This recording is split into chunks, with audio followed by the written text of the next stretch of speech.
Today, we are undertaking a deep dive into, well, the really fascinating principles of getting your brain to peak performance. hmm We're focusing on research around brain health, behavior, and maybe even, rapidly optimizing how you function. A lot of this draws from Dr. Daniel G. Amen's work. Right. Our goal here is really to pull out those core insights, the ones that connect the actual physical state of your brain to, well, your daily choices, your moods, your whole quality of life. It's a great place to start because the whole argument, it really hinges on this one principle. It Yep. seems obvious, but we mostly ignore it. Which is, Your brain is involved in everything you do. Yeah. Simple as that.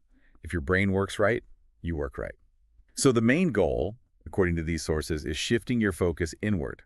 inward. Yeah, like learning to protect and cherish your brain. The same way people get obsessed with, say, their skin or getting cosmetic surgery. Ah, okay. That distinction feels important. You're saying focusing on the outside, those external changes, they often don't last. But if we target the biology first, Exactly. The change in behavior that follows is more fundamental. It's lasting. Real, effective change. It has to come from the inside out. Improve the organ making the choices, and the behavior kind of follows naturally. okay, so let's unpack that for everyone listening. Our mission today, pull out the key links, show how the physical brain connects to life quality, and crucially, what specific actionable steps you can take, like right now, to boost performance. And a good place to start is probably the physical evidence, the proof. Right, because this brain behavior link, it's not just some philosophical idea.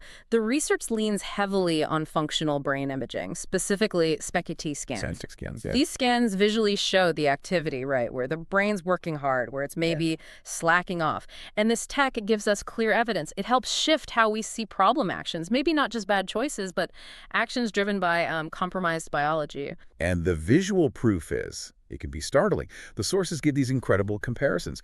Think about a healthy brain. What should it look like? They show an 82-year-old woman, Anna, her scan, just a picture of neurological health. Symmetrical, full activity. Okay, sounds good for 82. Then contrast that with the scan of Bruce.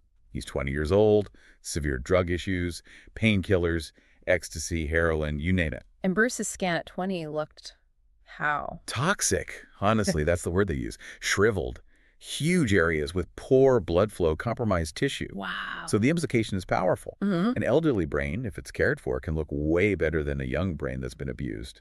Age isn't the main factor, it's activity and protection. That really hammers home the idea. The organ's health drives function, not just time passing. Which brings us to, well, a pretty debated concept.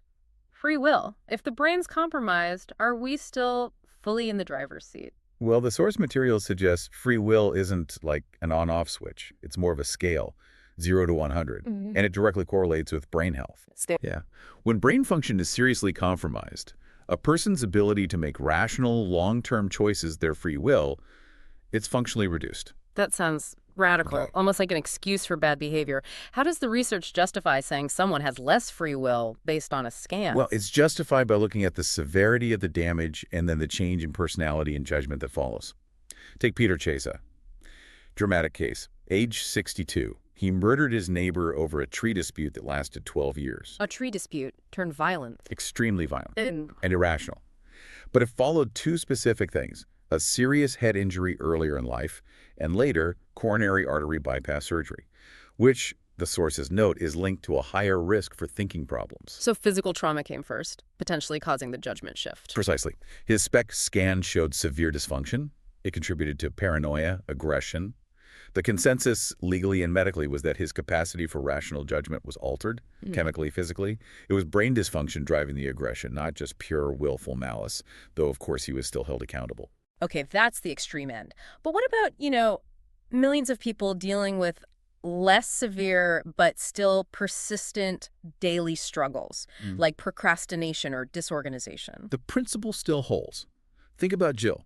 She had classic attention deficit disorder symptoms. Yep. Chronically late, disorganized, almost got fired. Yeah. Her scan showed low activity in her prefrontal cortex. That's the part for planning, foresight, impulse control.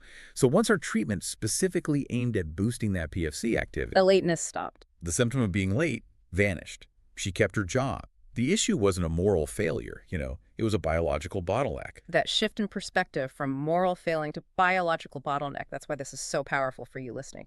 Okay, let's move to the functional geography then. What are the key brain systems controlling mood, judgment, emotional stability, the ones we need to actively optimize? We really need to get the relationship between two main systems. First, the prefrontal cortex, the PFC. Think of it as the brain's CEO. It handles all the executive stuff, planning, sequencing tasks, looking ahead, delaying gratification. What's amazing is just how big it is in humans, like 30% of our cortex. Yeah. Compare that to chimps, only 11%. Wow, the huge size difference explains a lot about our judgment, planning, our ability to not eat the marshmallow right away. Exactly. And it's why problems in the PFC are so disruptive to modern life. When it's dysfunctional, you see inconsistency, risk-taking, impulsivity. It's even linked to poor longevity. Because if you can't delay gratification... You make choices that statistically shorten your life. Makes sense. Okay, what about that feeling of being mentally stuck? Or like obsessing over some mistake from years ago? That brings us to the anterior cingulate gyrus, the ACG. We can think of it as the brain's gear shift. Gear shift? Yeah, it lets you shift smoothly from one thought to another, one action to another. But when the ACG is hyperactive, working too hard, the gear shift gets jammed. Jammed, so you get stuck. Right. People get stuck in negative thought loops. They struggle with flexibility, might seem stubborn, or show classic obsessive-compulsive tendencies. Optimizing here means learning to quiet that gear shift down so you can pivot when you need to. Okay, so PFC stops bad ideas, ACG helps start new ones. Got it. But the sources really emphasize how complex psychiatric diagnosis is. A simple label like depression doesn't capture the whole picture, right? No, it doesn't. And this is crucial for you to understand. Depression, anxiety, ADD, they aren't single diseases. They're symptoms. And they can be caused by different underlying patterns. Different patterns, like what? Well, low mood, for example. It could stem from low activity in that PFC we talked about. Or it could be from hyperactivity in the deep limbic system, the DLS that's the brain's emotional core.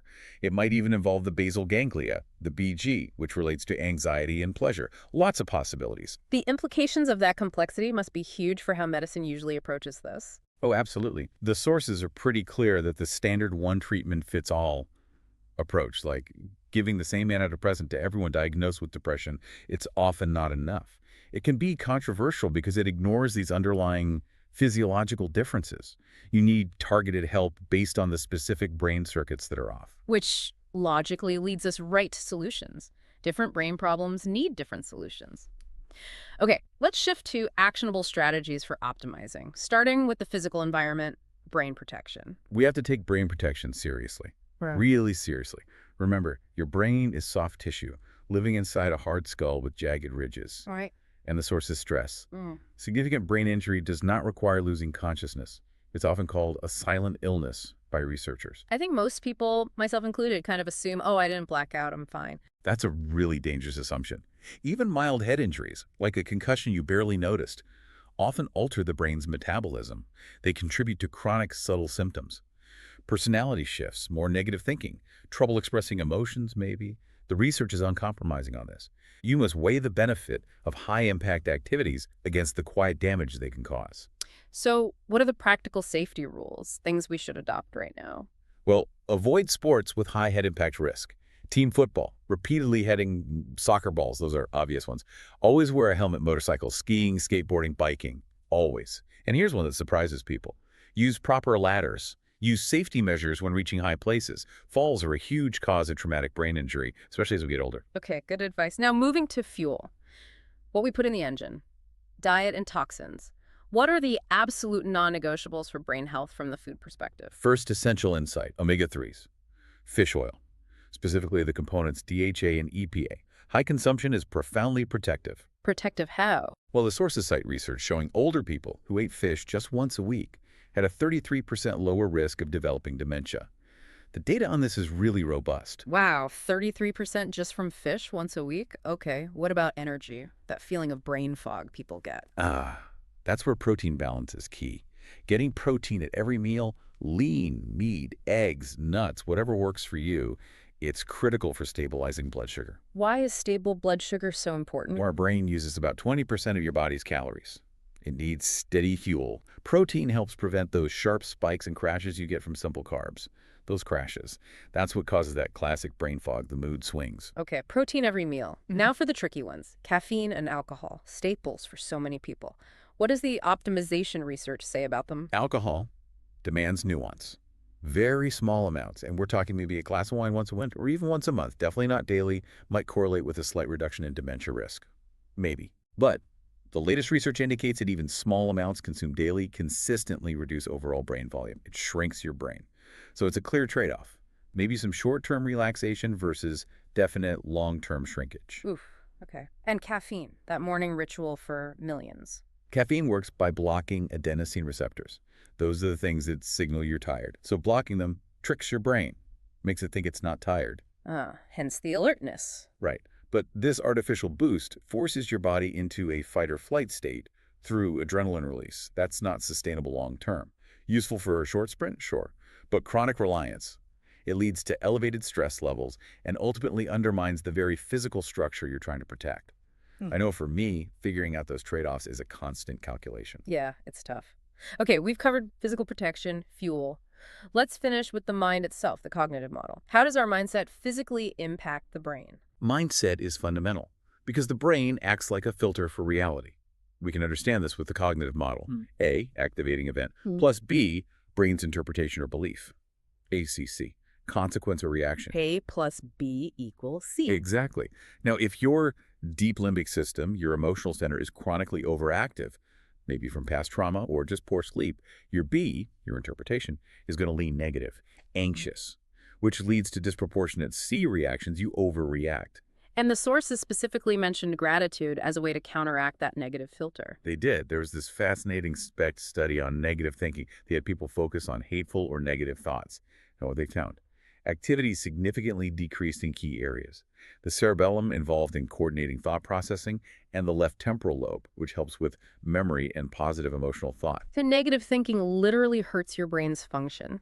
Physically changes it for the worse, in the moment. Conversely, actively practicing gratitude, appreciating things, that actually helps build up the neural circuits for more positive filtering. You build a more grateful, resilient brain. Wow. This deep dive has covered a huge amount, from, extreme violence linked to compromised free will, right down to the daily habit of choosing gratitude.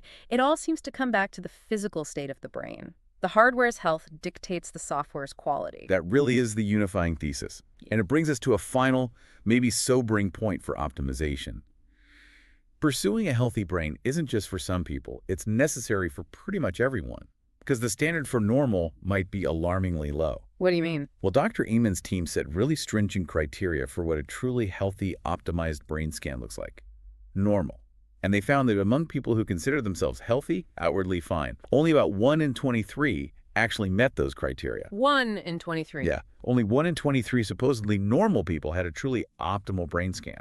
That suggests the vast majority of us are walking around with some level of compromised function and we don't even know it. Exactly.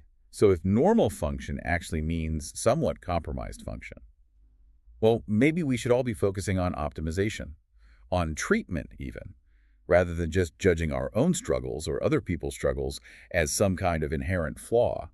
We almost all have areas needing deliberate fine-tuning and protection. Which leaves us with a really provocative final thought based on all this clinical insight. If almost no one has a truly perfect brain, does that fundamentally change how you judge your own daily struggles? And the behavior of the people around you? That's the ultimate question these sources kind of force us to wrestle with, isn't it? A really compelling place to end. Thank you for joining us for this deep dive. We look forward to seeing you next time.